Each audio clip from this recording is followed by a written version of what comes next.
सभी को सादर नमस्ते जी। मेरा नाम अनुपमा है।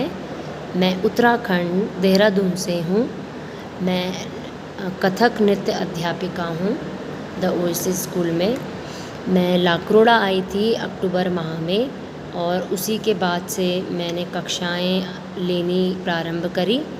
तो उन कक्षाओं से मेरे भीतर इतनी जागृति हुई कि मैं शाम को जो कक्षाएं लेती थी घर पर अपने स्कूल के बाद, तो वो कक्षाएं मैंने बंद कर दी हैं। अब मैं सिर्फ शनिवार इतवार लेती हूँ, क्योंकि आचार्य जी की बातों से इतनी प्रेरणा मिलती थी कि कुछ ना करना, ये जीवन बेकार हो जाएगा अगर इसी जन्म में आपने प्रभु को प्राप्त नहीं किया। तो वो इतना प्रभाव किया मेरे हृदय में कि मैंने शाम की कक्षाएं बंद कर दी हैं। केवल शनिवार और इतवार को ही वो कक्षाएं ले रही हूँ।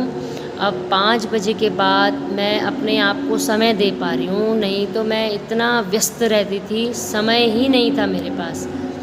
तो इतना अच्छा लग रहा है, एकाग्रता बन पा रही है। और एक और मैं बात साझा करूँगी कि जो पूर्व का मेरा अभ्यास था टूट गया था, क्योंकि मेरा पुत्र हुआ, उसके बाद फिर जॉब और फिर व्यस्तता इतनी अधिक, रात को 8-8 बजे तक मैं व्यस्त थी। और उसके बाद फिर बच्चे, परिवार, ऐसे ही हो जा रहा था, दिनचर्या भी बहुत बाधित हो रही थी। तो जब से मैंने कक्षाएं बंद करी, उसके बाद मैंने अपनी सांसों पर ध्यान केंद्रित करने का प्रयास किया और मुझे इतना लाभ मिला है इससे ध्यान में एकाग्रता, धारणा बहुत अच्छी बनी। अभी ध्यान में मुझे और प्रगति करनी है, बहुत प्रगति करनी है, लेकिन हाँ, धारणा मैं बना पा रही हूँ अब। इसी की वजह से जो ब्रीदिंग कॉन्सेप्ट है, मुझे ऐसा लगता है कि ये मुझे एकाग्रता की ओर लेकर जाता है। तो आप भी कीजिएगा।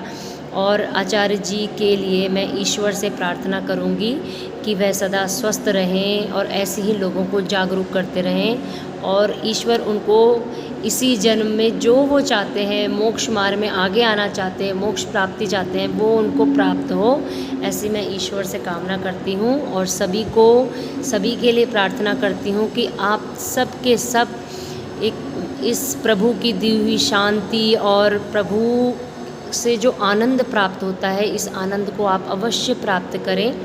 जीवन मनुष्य का है, उस मनुष्य जीवन का जो लक्ष्य होना चाहिए, उस लक्ष्य को हम सब प्राप्त करें, सब मिलकर प्राप्त करें, ऐसी मैं ईश्वर से हृदय से प्रार्थना करती हूँ।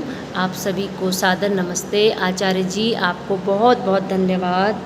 गुरु पूर्णिमा की बहुत बहुत शुभकामनाएं। आप सदैव उन्नति के पथ पर आगे बढ़ते रहें।